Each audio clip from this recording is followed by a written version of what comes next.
Donc, bonjour à toutes et à tous, bienvenue dans ce point hebdomadaire du groupe parlementaire de la France Insoumise. Je vais d'abord laisser parler Éric Coquerel, qui a ensuite un impératif. Vas-y, Éric. Oui, puisque je rentre en commission avec Pierre Moscovici. Et je referai un point presse vers 13 heures plus complet sur la question du budget en tant que président de la commission des finances. Mais juste pour vous donner une petite information sur la conférence des présidents qui a un lien avec la question budgétaire. Donc, comme vous le savez, au sujet du PLF, du projet de loi de finances, il y a 70 jours pour adopter le projet de loi de finances. Alors, je ne rentrerai pas dans les détails, je le ferai plus longtemps si vous le souhaitez tout à l'heure, qui nous mène la date du 23 décembre. Si le projet de loi de finances n'est pas adopté au 23 décembre, par ordonnance, on reprend le texte initial du projet de loi de finances. C'est évidemment un détail important à partir du moment où, vous le savez, le gouvernement dit qu'il n'utilisera pas de 49.3 pour laisser l'initiative parlementaire et finalement l'Assemblée seul maître des modifications à apporter au budget. Bon, mais cette date couperet du 70 jours peut avoir une importance dans un moment où, on le sait, en fonction du nombre de groupes à l'Assemblée, en fonction justement du fait qu'il n'y a pas de majorité, donc chaque amendement peut valoir débat, on peut très facilement atteindre ces 70 jours. Mais alors, il y a une deuxième petite astuce, c'est que le PLFSS, qui est évidemment assez essentiel, puisqu'il est question qu'un amendement sur la suspension de la réforme des retraites soit posé par amendement, le PLFSS, lui, la durée limite, c'est 50 jours. Bien, ça nous renvoie à début décembre. Et si ce PLFSS n'est pas adopté, j'ai posé la question tout à l'heure au ministre pour savoir quel était le texte qui serait dans ces cas-là adopté, eh bien, c'est le texte initial. Donc, ça sera un texte initial sans amendement. Voilà, je trouve que c'est une information utile à donner. Merci. J'espère que vous avez bien compris à quel point cette information est extrêmement importante. Eh bien, de la bouche même du ministre en charge des relations avec le Parlement, donc qui a confirmé que ce serait bien donc sans amendement le texte initial qui serait adopté par ordonnance. Sous-entendu, ce qui serait fait dans les débats n'aurait aucune importance. Je commence donc d'abord évidemment par l'international pour dire que nous partageons à la fois le soulagement et la joie des familles des otages israéliens qui ont été libérés, ainsi que des familles des prisonniers palestiniens, eux aussi libérés. Évidemment, nous partageons le soulagement du peuple palestinien qu'enfin il y ait un cessez-le-feu et que les bombes et les armes se taisent et que l'aide humanitaire revienne alors que la famine frappe toujours les Palestiniens à Gaza. Évidemment, nous restons extrêmement vigilants puisque, vous le savez, le plan Trump-Netanyahou ne permet pas la formation d'un État palestinien souverain, ne permet pas le respect des droits pourtant reconnus internationalement des Palestiniens, comme par exemple le droit au retour, et que la colonisation à la fois en Cisjordanie et à Jérusalem-Est sont ignorées dans ce plan Trump-Netanyahou. Et donc, nous appelons de toute notre force la France et l'Union européenne à peser pour faire respecter ce droit international et le droit à l'autodétermination du peuple palestinien, qui rappelle que l'avenir des Palestiniens appartient à eux et à eux seuls. En France, le comique de répétition, je crois, a assez duré. Après un Premier ministre qui a mis le plus long délai de la Ve République pour former un gouvernement, il y a eu donc le gouvernement le plus éphémère de la Ve République, avec un gouvernement qui a duré moins de 14 heures et un Premier ministre qui a démissionné ce lundi pour être renommé ce vendredi après une multiple péripéties de missions de 48 heures pour négocier je ne sais quoi. La renomination de Sébastien Lecornu est un affront à la démocratie et, entre-temps, vous l'avez vu, le socle présidentiel est en débris, y compris l'ancien Premier ministre Édouard Philippe appelle lui-même à la démission d'Emmanuel Macron et nous sommes aujourd'hui à 3/4 des Français qui souhaitent le départ d'Emmanuel Macron et qui ont compris que l'origine du problème et la crise que nous vivions vient d'abord du refus du président de la République de reconnaître et de respecter le résultat des urnes, mais vient aussi, et je le dis puisque beaucoup disaient que plus personne ne parlait de la réforme des retraites, vient aussi du fait qu'on ait imposé à part passage en force, une réforme des retraites dont personne ne voulait dans le pays. Je rappelle que nous avions dit à l'époque que le passage en force sur la retraite à 64 ans était le premier jour de la fin du mandat d'Emmanuel Macron et que nous y sommes.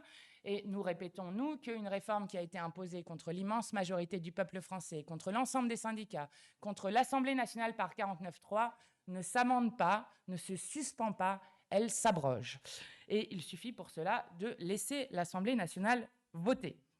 Il faut donc prendre le problème à la racine. Nous redisons donc qu'Emmanuel Macron doit partir et nous allons redéposer une motion de destitution qui, vous le savez, a été rejetée la semaine dernière en bureau du fait du Rassemblement national qui a refusé de voter pour la recevabilité de cette motion de destitution. C'est donc la deuxième fois en moins d'un an que Marine Le Pen et ses amis sauvent Emmanuel Macron. Donc nous continuerons à pousser dans ce cas-là et nous sommes prêts évidemment à toutes les hypothèses. Nous sommes prêts, évidemment, s'il y a une dissolution, même si, je le répète, la dissolution n'est pas la solution, car le problème n'est pas à l'Assemblée nationale, le problème est à l'Élysée, et d'abord parce que rien ne dit qu'il y aurait un résultat différent de l'Assemblée que nous avons actuellement. Surtout, rien ne dit que le président respecterait ce résultat.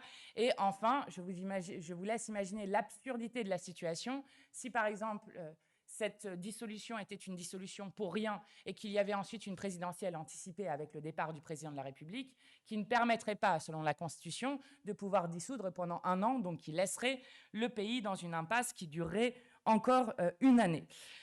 Emmanuel Macron est en train de faire perdre du temps au pays et donc nous le disons, la seule solution qui reste pour le pays, c'est soit la démission, soit la destitution du président de la République, et qu'enfin le peuple de France puisse trancher sur son avenir avec une présidentielle anticipée. Je termine en vous disant que le groupe parlementaire insoumis sera présent en nombre aux manifestations aux côtés des agriculteurs et des agricultrices qui manifestent aujourd'hui contre le Mercosur. Et je vais laisser d'abord Adrien Clouet prendre la parole avant Bérangère Cernon qui vous présentera une initiative parlementaire. Vas-y Adrien. Merci beaucoup. Bonjour à toutes et à tous. Un petit mot sur le moment de tambouille assez exceptionnel auquel on assiste sur la question des retraites. Puisque vous entendez qu'on parle beaucoup de suspension, toute une sémantique autour, mais ce qui est suspendu en l'espèce, c'est quand même beaucoup les neurones de celles et ceux qui commentent le sujet. La situation, elle est connue. On a une réforme des retraites qui est entrée en application depuis 2023. Une réforme qui force les gens à travailler de plus en plus longtemps avec comme cible finale 64 ans pour âge de départ à la retraite. On sait d'ores et déjà que ça représente 10 000 personnes par an qui meurent avant d'atteindre l'âge de la retraite. Ça, c'est l'observation actuelle. C'est ce qui se passe au moment où on parle. Dès lors, il est évident qu'il faut abroger cette réforme. Et c'est d'autant plus évident que c'est techniquement possible puisqu'il y a une majorité dans l'hémicycle. Néanmoins, certains, visiblement, ont envie de se faire rouler dans la farine, donc je vais revenir sur le mode d'emploi pour cela. On a, depuis quelques jours, un débat sémantique pour singe savant entre décalage ou suspension de la réforme des retraites. Ça signifierait soit décalage.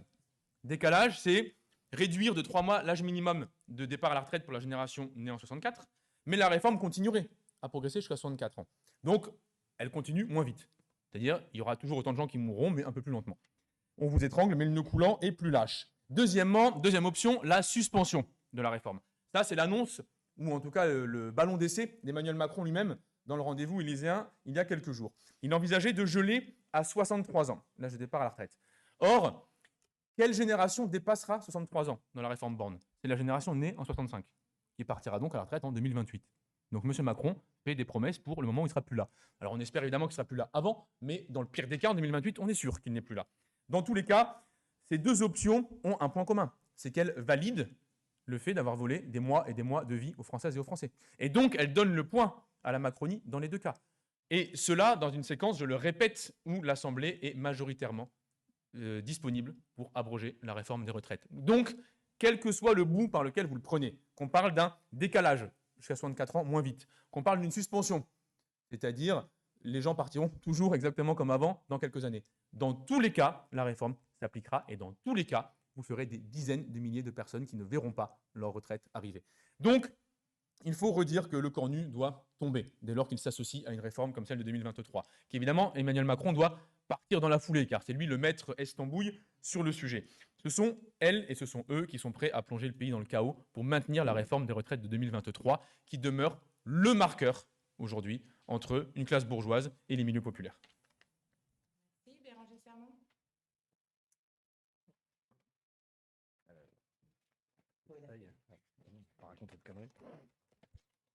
Bonjour à toutes et tous. Alors, je vais revenir sur une initiative parlementaire qu'on a eue dernièrement. C'est une mission d'information sur la question du ferroviaire. Alors, évidemment, le contexte n'est pas évident pour en parler, mais mine de rien, le fait de l'arrivée de M. Jean-Pierre Farandou donne une autre saveur, on va dire, et une autre teneur à cette mission d'information, d'autant qu'il y a quelques mois, il se faisait tirer les oreilles pour avoir lâché des acquis sociaux auprès des cheminots. Cette mission d'information, qui a été transpartisane, elle s'est faite avec parfois des désaccords, mais avec une même exigence, celle de l'intérêt général. Cette mission d'information, donc, c'est devenu dans un moment charnière, puisque nous avons un réseau ferroviaire affaibli, une ouverture à la concurrence qui s'accélère et une urgence écologique qui, elle, ne peut plus attendre. Nous avons auditionné près de 80 acteurs et qui partagent tous le même constat, celui d'un train qui est à la fois un levier d'aménagement du territoire et un pilier de la transition écologique, mais il souffre d'un désengagement de l'État et d'un manque de vision stratégique depuis maintenant trop longtemps. Notre ambition, elle est simple, c'est de remettre le train au cœur des politiques publiques parce que le ferroviaire, c'est l'égalité des territoires, c'est la justice sociale et c'est la planification écologique. Notre rapport s'articule autour de 3 grands axes et met 44 propositions sur la table. Premièrement, de remettre un pilote dans le train, ça fait pas de mal. Il faut un État stratège, capable de planifier, de coordonner et de garantir la cohérence nationale. Et cela passe donc par une loi de programmation qui nous est promise depuis maintenant X temps, une billettique unifiée et enfin une stratégie industrielle claire. Deuxièmement, de rénover et de moderniser le réseau. Si rien n'est fait, 4000 km de lignes pourraient fermer d'ici 3 ans. Nous demandons un plan d'investissement massif, la priorité au train du quotidien et une contribution accrue du transport routier ainsi que de l'aérien. Et enfin, troisièmement, faire du fret et du train du quotidien des priorités nationales. Cela veut dire relancer les trains de nuit, renforcer les dessertes régionales, soutenir les lignes capillaires industrielles et rendre le train plus accessible avec une TVA à 5,5 et une tarification plus juste. Ces propositions ne sont pas que techniques et s'inscrivent finalement dans un choix de société, celui d'un service public fort et d'une France connectée et respirable. Ce rapport, ce n'est pas une simple photographie du réseau, mais bel et bien une feuille de route politique. Le ferroviaire doit redevenir la colonne vertébrale de notre pays, parce que sans train, il n'y a ni cohésion territoriale, ni transition écologique. Et je me permets d'en glisser un petit mot. Lorsqu'on voit aujourd'hui les fermetures de services publics, les fermetures de gares et tous ces désagréments, eh bien on se rend compte que finalement, ça permet au vote du Rassemblement national d'augmenter. Et donc, il faut remettre du service public dans nos territoires. Merci à vous. Je termine juste avant les questions par vous donner 2 informations. La première, c'est qu'en conférence des présidents, nous avons acté que, contrairement à ce que proposait Yaël Braun-Pivet, les motions de censure, et notamment la nôtre qui a été déposée en première et qui sera donc examinée en première, ne seront pas examinées mercredi à 21h30, mais jeudi à 9h, notamment parce que nous avons fait remarquer qu'au moment où il y a une grande majorité des Français qui veulent le départ de M. Lecornu et surtout 73% des Français qui veulent le départ d'Emmanuel Macron, ce ne sont pas des petits débats que nous allons avoir et que donc il n'était pas responsable et bien pour la démocratie que les résultats du vote soient connus à 1h du matin ou peut-être plus tard. Donc ça, c'est la première chose. Donc ça sera jeudi 9h. La deuxième chose, sur une alerte que nous avons faite à de nombreuses reprises, mais je la refais, puisqu'il se trouve que nous avons maintenant la date à la fois du passage au Sénat et du passage à l'Assemblée, puisque cette semaine sera examinée au Sénat la proposition de loi organique pour reporter les élections en Kanaky, Nouvelle-Calédonie, qui avait été inscrite dans la loi et qu'elle passera ensuite à l'Assemblée le mercredi 22 octobre. Je le redis avec force, si cette proposition de loi est passée au pied de charge, ce serait un énième passage en force, alors que, je le rappelle, M. Lecornu était en charge lorsqu'il y a eu le refus de reporter le 3e référendum. Ensuite, il y a eu le passage en force sur le dégel du corps électoral qui a mené à 15 morts en Kanaky, Nouvelle-Calédonie, et à un effondrement économique et social. Et que donc, il faut apprendre de ces leçons et que le gouvernement retire ce projet de loi qu'il veut passer, là encore, en force, sous peine d'avoir une énième catastrophe. Et je le redis, le processus de 40 ans de paix civile qu'il y a eu en Kanaky, Nouvelle-Calédonie et de décolonisation est un processus qui est construit autour du consensus. Et lorsqu'il n'y a plus de consensus, notamment ce qui se passe avec le dit accord de Bougival, eh bien, il faut revenir à la raison, revenir à la discussion. Et donc, nous avons besoin à la fois des élections pour relégitimer les acteurs politiques et pour ensuite continuer les élections. Évidemment, nous nous opposerons fortement à ce projet de loi. Question.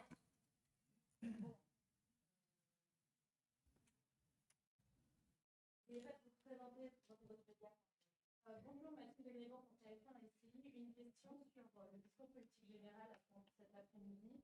On entend certains ministres du côté de Bercy commencer à nous parler d'une suspension, c'est le mot utilisé par le Premier ministre de la réforme des retraites. Est-ce que c'est déjà une première victoire pour vous ou que vous restez sur l'abrogation?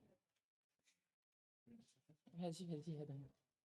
Donc, si je comprends bien, non, mais si je comprends bien la question, vous me demandez si partir à 63 ans, c'est une victoire par rapport à 62 ans. La réponse est évidemment non, puisque cette réforme de 2023 est illégitime, elle est impopulaire, elle est ultra minoritaire, elle doit être abrogée. Dès lors, le sujet qui est sur la table, c'est combien de mois on vole aux gens. Et on est en train de me demander si on se réjouit d'en voler 9 mois au lieu de 12 ou 14 au lieu de 15. Bon, clairement, si je devais faire une métaphore, j'ai l'impression que c'est la personne qui vous coupe la main et qui demande si vous êtes content, si vous reste encore 2 doigts, quoi. Donc non, bien sûr que non. Ce n'est pas une victoire. La seule victoire qui vaille, c'est l'abrogation de la réforme des retraites et le retour immédiat de l'âge de départ à 62 ans. Un point, c'est tout. J'ajoute, parce que peut-être vous n'étiez pas là quand nous avons discuté de ce qui a été dit en conférence des présidents, qu'il a été dit extrêmement clairement de la part du ministre en charge des relations avec le Parlement, qu'en cas de délai de 50 jours sur le PLFSS, donc en cas de délai qui serait dépassé des 50 jours du PLFSS, à ce moment-là, il y aurait donc un PLFSS qui passerait par ordonnance. Et ce qui a été dit extrêmement clairement par le ministre en charge des liens avec le Parlement, c'est qu'à ce moment-là, cette ordonnance reprendrait le texte initial du PLFSS sans aucun des amendements discutés à l'Assemblée.